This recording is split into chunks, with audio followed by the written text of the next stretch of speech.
Imagine this scenario, because I guarantee you have been there recently. You're sitting in your car, absolutely trapped in this just a sea of red brake lights. Oh, yeah. And the minutes are just crawling by. Your shoulders are, creeping up toward your ears. Your hands are gripping the steering wheel a little too tightly, jaw clenched. Right. And your mind is racing, running through all the downstream consequences of being late.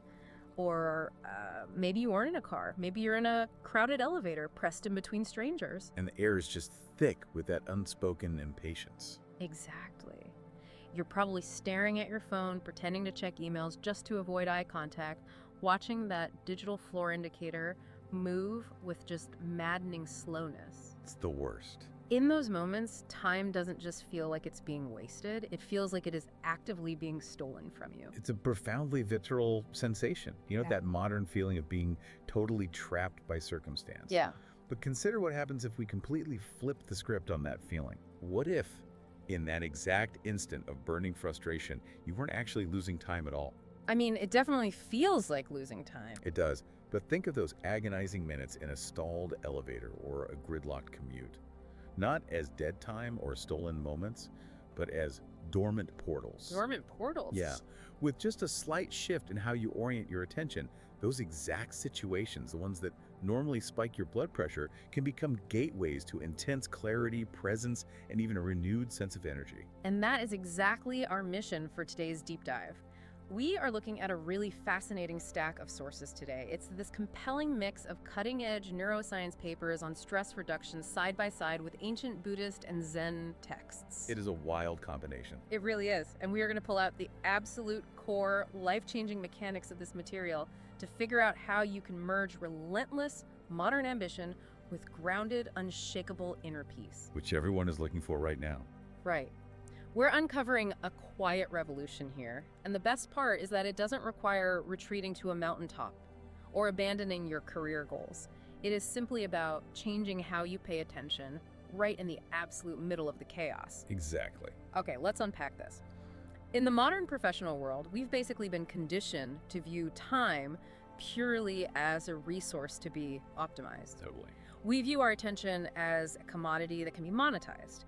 We've bought into this relentless hustle culture where stillness is seen as a luxury that we simply cannot afford if we want to stay competitive. We treat chronic stress as the default operating system for success, like it's a badge of honor. Right. If you aren't stressed, you aren't working hard enough. But what's fascinating here is the biological reality of what happens when we choose to step out of that default mode.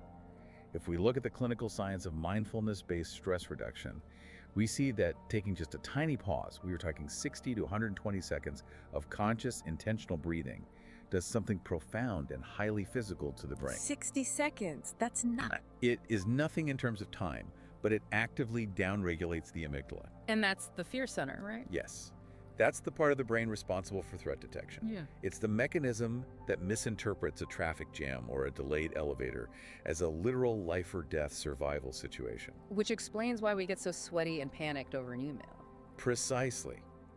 And simultaneously, this brief period of conscious breathing brings the prefrontal cortex back online, which governs rational thought, emotional regulation, and high-level executive functioning. So you aren't just taking 2 minutes in a stuffy elevator to simply calm down and take a breather. You are literally physically rewiring your nervous system for resilience in real time. You're changing your biology. You're stepping out of that limbic friction, that fight or flight reactivity, and creating a definitive gap. You're creating a space between the stimulus, the traffic jam, and your response to it.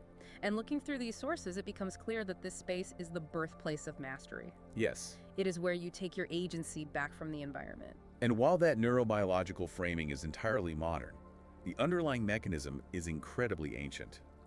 Consider the wisdom of a 12th century Zen master who articulated this beautifully. He wrote, "Time is not separate from you, and as you are present, everything is present."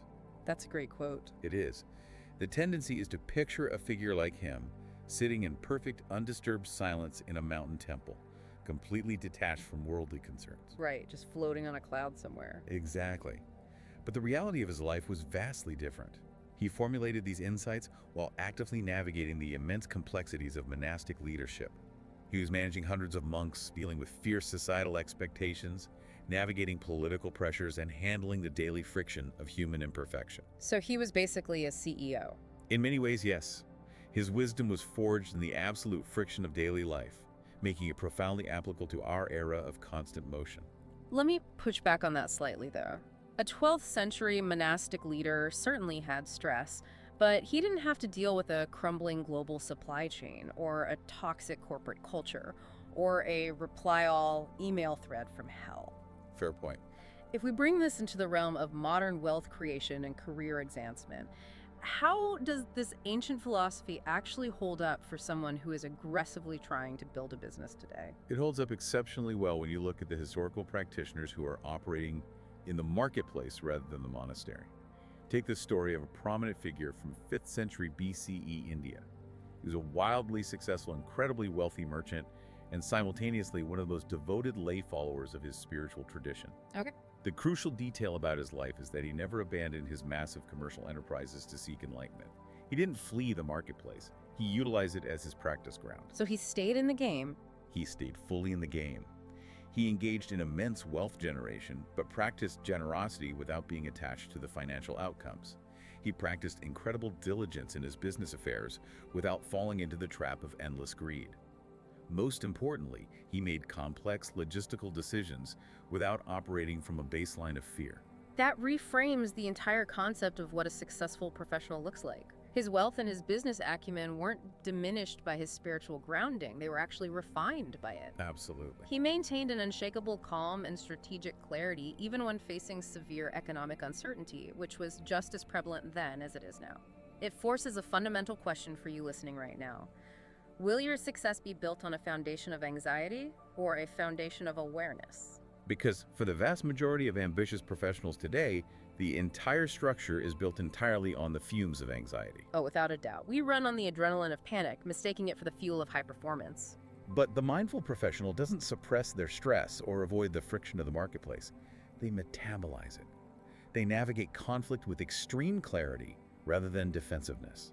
They act decisively from their core values rather than constantly chasing the moving target of external validation. Here's where it gets really interesting, because the sources actually give us a highly tactical blueprint for this. But before we get into the mechanics, let me pose a very real scenario. Sure. If I am a founder and my startup is actively bleeding capital, or if I'm a manager dealing with a massive PR crisis, taking 2 minutes to stop and breathe feels completely irresponsible. I hear that all the time. It feels like burying my head in the sand while the house is literally on fire. How is a deliberate pause not just a form of sophisticated avoidance? That is the ultimate paradox of this practice. Taking those 2 minutes isn't an act of avoidance. It is the ultimate act of confrontation. Confrontation. Yes. You are stopping the panic spiral so you can actually look at the fire and figure out how to put it out, rather than just running around screaming that it's hot. Yeah. The Tibetan tradition offers a very practical framework for this, known as the 3 anchors. Right. These are not mystical, esoteric visualizations. They are grounded, biological touch points that physically tether your nervous system back to the present moment, creating that strategic capacity you need in a crisis. Let's break those anchors down, starting with the first one, which is the breath. The material emphasizes that the breath is unique because it is the literal bridge between the voluntary and involuntary nervous systems. It is the only system you can consciously control or let run on autopilot. Exactly. And you don't have to engage in complex breathing exercises or forcefully alter your rhythm. Simply noticing the sensation of the inhale and the exhale, observing it without attempting to control it, sends an immediate physiological signal of safety to your nervous system. Precisely. You are utilizing your biology to override your psychology. And the second anchor operates on a similar principle, the body. This one is huge. It is about proprioception. Grounding yourself in physical reality to abruptly interrupt mental loops of catastrophic thinking. When you are stuck in traffic and spiraling about a meeting, your physical body is in the car, but your mind is 10 miles down the road in a conference room that doesn't even exist yet. So true. You bring it back by deliberately feeling your feet flat on the floorboard. You notice the actual physical weight of your hands gripping the steering wheel. You observe the subtle tension radiating through your shoulders and consciously let it drop. You use the dense, undeniable reality of physical sensation to short-circuit the abstract loop of worry. You're forcing your awareness out of the imaginary future and anchoring it into the tangible present. Yes. And then there's the third anchor, which is sound.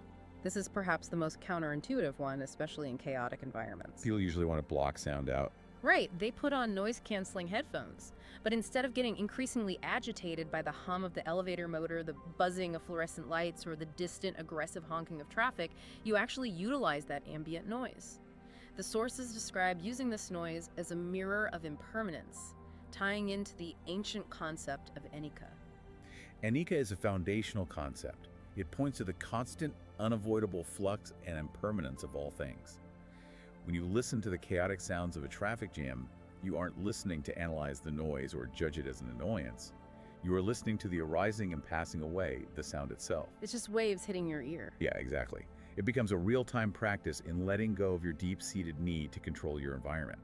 You can't control the honking horn, but you can observe it neutrally as just another passing phenomenon. Think about how this applies to the daily grind. Imagine a sales executive sitting in a corporate lobby about 15 minutes away from a massive make-or-break pitch. Heart-pounding, sweating. Oh, yeah. And instead of frantically scrolling through their slide deck for the 100th time, spiking their cortisol and reinforcing their own anxiety, they use these 3 anchors for 2 minutes. They tune into the rhythm of their breath. They feel the solid ground beneath their feet. They listen neutrally to the hum of the building's air conditioning. Grounding themselves. They aren't doing this as a quick biohack to boost their closing rate. They're doing it to drop the suffocating layer of anxiety so they can walk into that room and respond dynamically to the people in front of them. Or consider the founder in the midst of the market crash we discussed earlier. When every screen is flashing red and the entire team is looking for direction, the instinct is to react instantly, forcefully, just to prove you're in control. Action bias. Yes, but by taking 120 seconds to anchor into breath, body, and sound, they aren't ignoring the financial reality. They're actively widening their peripheral vision. They're clearing the mental debris required to respond with actual strategy instead of blind, contagious panic. And it applies just as powerfully outside of the boardroom. Think of the deeply fatigued parent who has just navigated a brutal, demanding day at work. We've all been there. They pull into their driveway and sit in the car for 2 minutes before turning the handle on the front door. They cycle through the 3 anchors so that when they walk inside, they can meet their family with actual presence, rather than instantly snapping because they brought the residue of the office stress into the living room. That is a beautiful application. These are not passive moments. These are micro moments of absolute intentional mastery. They are the moments that dictate the trajectory of our lives. And this reveals a paradoxical truth about mindfulness that deeply challenges our modern conditioning. The practice of mindfulness does not make you more productive by helping you do more things at a faster rate. No, it's not a productivity hack. Not at all. It actually makes you vastly more effective by giving you the clarity to do less of what simply doesn't matter. In a culture entirely obsessed with speed and measurable output, the deepest form of success might actually be the courage to pause. It is the conscious choice of alignment over mere approval. Doing less of what doesn't matter, that requires a massive perspective shift. Because without that inner anchor, we are just highly educated, reactive machines. Constantly putting out fires. We burn a staggering amount of cognitive and emotional energy on variables we literally cannot control, fighting against the reality of a delayed train or a fluctuating market. If we connect this to the bigger picture, there is a central evocative symbol in these ancient teachings that perfectly captures this dynamic: the lotus flower. Right. The lotus is unique because it roots itself in muddy, murky water, yet the blossom emerges completely unstained by the filth. The crucial insight of the metaphor is that the lotus does not bloom despite the mud. It arises because of it. The mud is the fuel. The thick, dark mud is the exact nutrient source required for its growth. In the same way, your highest potential, your strategic clarity, your emotional resilience doesn't emerge in spite of the traffic jams, the financial pressures, or the friction with difficult colleagues. It flourishes within them. The chaos is not an obstacle to your practice. It is the training ground itself. The chaos is the training ground. When you adopt that lens, it completely transforms how we handle interpersonal friction too. Consider how often we sit in a critical conversation, whether it is a tense board meeting or a difficult discussion with a spouse, and we are merely listening to reply. Waiting for our turn to speak. We're listening to diagnose a problem. Or worse, we are listening specifically to win the argument. But the research on communication in our stack highlights something fascinating. When you bring your full, undivided attention to another human being, you naturally generate what the pioneering psychologist Carl Rogers called unconditional positive regard. Yes, and that psychological concept maps perfectly onto the ancient practice of metta, which translates as loving kindness or goodwill. Implementing metta in a boardroom or a living room isn't about being passive. It doesn't mean you're a pushover. It doesn't mean you agree with poor logic or accept bad behavior at all. It is fundamentally about seeing the person across from you as fully human, subject to the same fears and anxieties that you are. Bringing that level of deep, grounded presence into a room completely alters the atmospheric pressure of an interaction. It diffuses defensive posturing almost instantly because the other person feels fundamentally seen rather than managed. And it is just as effective for managing our internal relationship with stress, particularly the incredibly common burden of financial anxiety.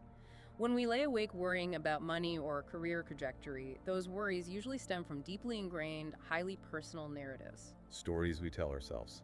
Narratives about scarcity, a paralyzing fear of failure, or deeply held beliefs about our own worthiness.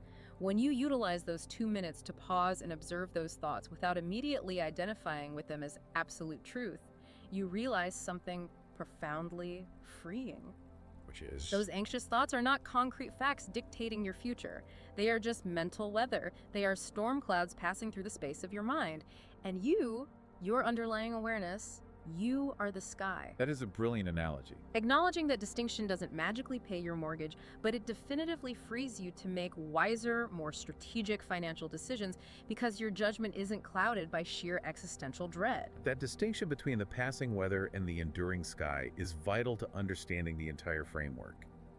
In the ancient texts that form the basis of much of this philosophy, the word translated as mindfulness is sati. Yes. And the literal translation of sati is not blanking the mind or staring passively. It translates to remembering to remember. It is a continuous active return to what is real, right here and right now. We harbor this massive misconception that we take a pause or meditate merely to recharge our batteries so we can throw ourselves back into the meat grinder of our ambitions. Like a pit stop in a race. Exactly. But the deeper, far more radical truth is that the presence is the work. You don't utilize these anchors to escape the demands of your life. You utilize them to fully arrive in it. So what does this all mean? When we bring this entire exploration full circle, it means that the agonizing wait at a red light or the 2 minutes in a stalled elevator is not a break from your real life. It is an invitation for re-entry. A portal. It's the exact moment you wake up and remember that you are not synonymous with your stress. You are not just your job title or your quarterly projections or your endless, uncompleted to-do list. The energy you feel like you are losing while sitting in a traffic jam isn't actually lost. It's just forgotten. It is simply forgotten because you have over-identified with the narrative of your own frustration. You have convinced yourself you are trapped, when in reality the universe has just handed you a mandatory moment of stillness. You are being offered a rare and potent gift. There was a profound teaching in Vajrayana Buddhism that captures the essence of this shift in perspective. The teaching that samsara is nirvana.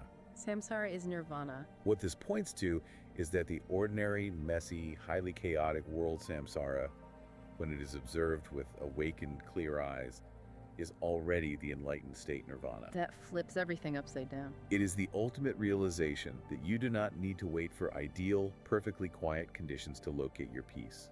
The honking cars behind you, the flickering fluorescent lights in the office lobby, the awkward, tense silence on a conference call. These are not annoyances blocking your path to clarity. They're the path itself. They are subtle bells of mindfulness. They're actively calling you back to presence. They are continuous reminders to wake up to your own life. The sacred is hiding in plain sight, disguised as a daily inconvenience. We have been sold a pervasive myth that ambition and spiritual grounding are inherently opposing forces. We are told that if you want to be wildly successful, you must sacrifice your inner peace on the altar of progress. And if you want peace, you have to surrender your drive and retreat from the world. Exactly. But what the synthesis of neuroscience and ancient philosophy reveals is that true, sustainable success actually requires this kind of deep grounding. It is not a soft, nice-to-have add-on reserved for weekend retreats. It is the absolute foundation of elite cognitive and emotional performance. When you stop attaching your entire self-worth to the fluctuating outcomes of every single email or meeting, you liberate yourself to act with far more courage, creativity, and strategic vision. You simply aren't operating out of a baseline of fear anymore. And that represents a state of radical, practical freedom. You come to realize that this profound peace isn't something you have to painstakingly manufacture or aggressively acquire. It is something you simply uncover. It's already there. It is much like water running deep beneath the desert sand. It is always there, flowing continuously, waiting only for your focused attention to draw it up to the surface. The breath has always been there, bridging the gap. The body has always been grounded in the present. You do not have to undertake a massive journey to return to yourself. You just have to stop leaving. I want you, listening to this right now, to really let that settle in. The very next time you find yourself stuck, whether you are sitting in gridlock, trapped in a queue, or suspended in a moment of deep professional uncertainty, do not curse the pause. Honor it. Honor it. Lean completely into it. You are not losing your momentum in that moment. You are reconnecting with the actual source of all true sustainable momentum, which is your undivided, clear presence. This raises an important question, though. A profound one to leave you to mull over as you navigate the rest of your day. Lay it on us. We've established that just 2 minutes of stillness, biologically anchored in your breath and body, can completely restore your nervous system and uncover the peace that is already latent within you. But what might happen if you dared to live from that centered place permanently? Not just in the forced, accidental pauses of an elevator ride or a traffic jam, but while you are in constant, relentless motion, actively and aggressively pursuing your biggest ambitions.